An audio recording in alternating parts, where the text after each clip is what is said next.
What's happening, family? Dr. Joseph Williams here.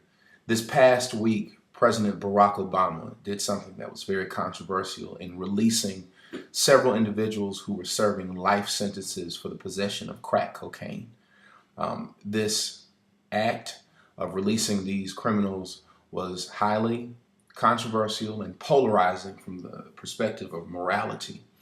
I want to show you exactly what happened, what was done, to give you the facts and to skim over them, of course, to give you the opportunity to come to your own conclusions and to believe what it is that you desire to believe as an individual. However, at the end of this presentation, I want to show you the connection with KolorStruck and how it's a part of what we're trying to combat here within our wonderful country, the United States of America. Take a look at this. This past week, President Barack Obama, see if I can pull up the article for you. It says, Obama frees 2 Texans from life in prison on drug charges. President Barack Obama commuted the sentences today of 2 Texans serving life terms for possession of crack cocaine. The move is part of Obama's larger goal to reduce harsher sentences for crack cocaine users. Now, the president was able to do this legally speaking because earlier on, relatively speaking, in his office, there was an act that was passed. It was called the Fair Sentencing Act of 2010. It was an act of Congress signed into law by President Barack Obama August 3rd, 2010.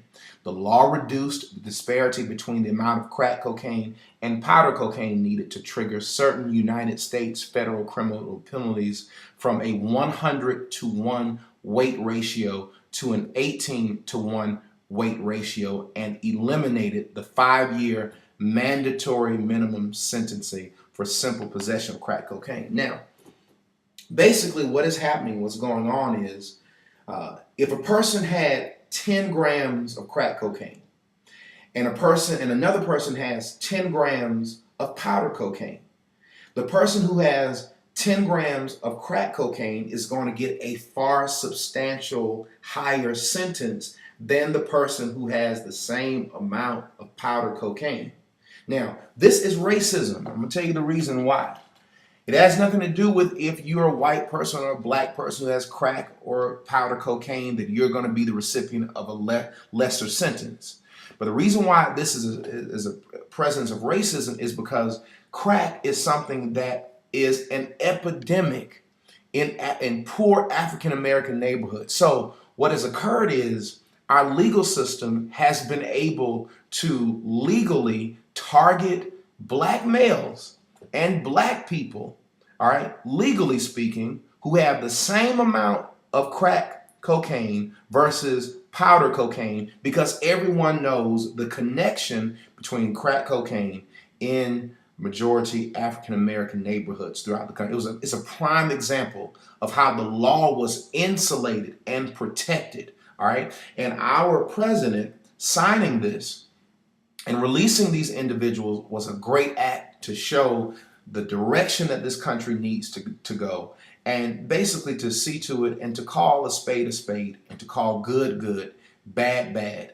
And our president, of course, should be commended. Now, in addition to this, I want to show you something that a lot of people may not know. When you hear about the rapper Rick Ross, or the name Rick Ross, this is the person that you probably think about, this gentleman right here. However, the rapper Rick Ross got his name from somewhere else. It comes from this gentleman right here, all right, that you see on the left. And in the 80s, he was a notorious crack drug dealer. He was a drug kingpin, all right? When crack cocaine hit the market, this gentleman was stated to have earned upwards of $1 million a day on selling crack cocaine. If people were buying crack cocaine in the 80s, especially on the West Coast, it was a large chance that the crack cocaine that was used or sold came through the hands of this man. Now, a lot of people may not know and understand that there was a connection between Rick Ross, Freeway Ross, not the rapper, but this gentleman on the left, between him and the CIA. Secret ties between CIA drugs revealed. Now, you can see this does come from the final call, but a lot of this information did not come from and didn't make national news to where you see it and wasn't as prevalent as perhaps it should have been. But I just want to show you where this comes from so you can do your own research.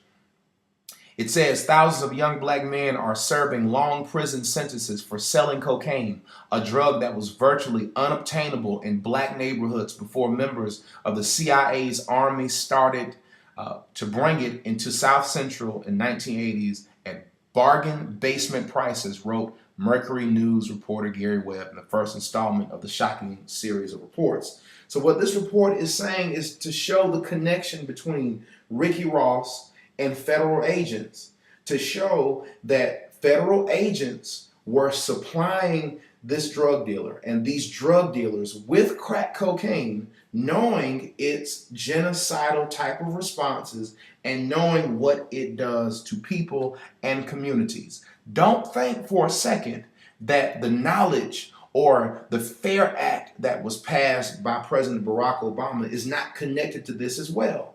This is a prime example to show you how the concept of race is far deeper than just skin color. But the concept of race has had everything to do with how we interact in the society that we're living in now.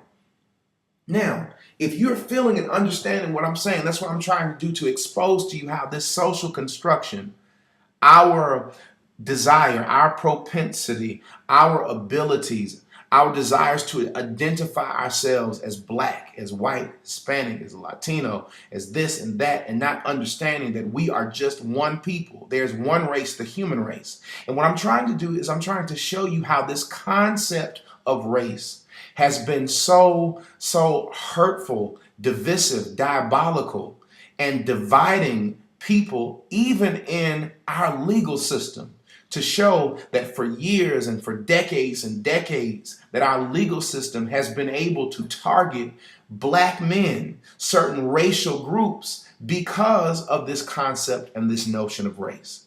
So if you're feeling on any level what I'm trying to do, if you feel and believe in the fact that there's only one race, and that is the human race, if you feel and believe, all right, that this conversation needs to be had to where people are understanding the concept of race, the construction of race, and what it has done to the psyche of individuals, not only in this country, but throughout the world. If you are sick and tired of living in a racist environment, and you too understand the fact that if we're going to combat racism, we must destroy and deconstruct the social construction of race, then I need your support. Go to KolorStruck.com. When you go to it, check us out on the movie, the message, the movement, the media. Contact us. Go to the donate button, click on it. We need your help, your financial contributions.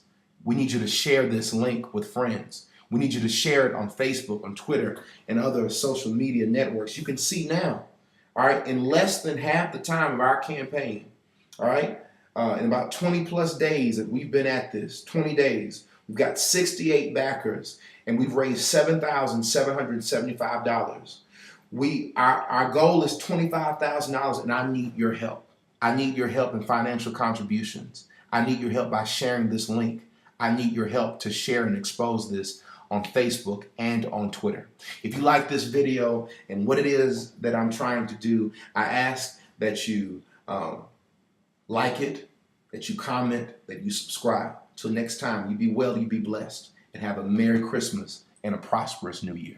Peace.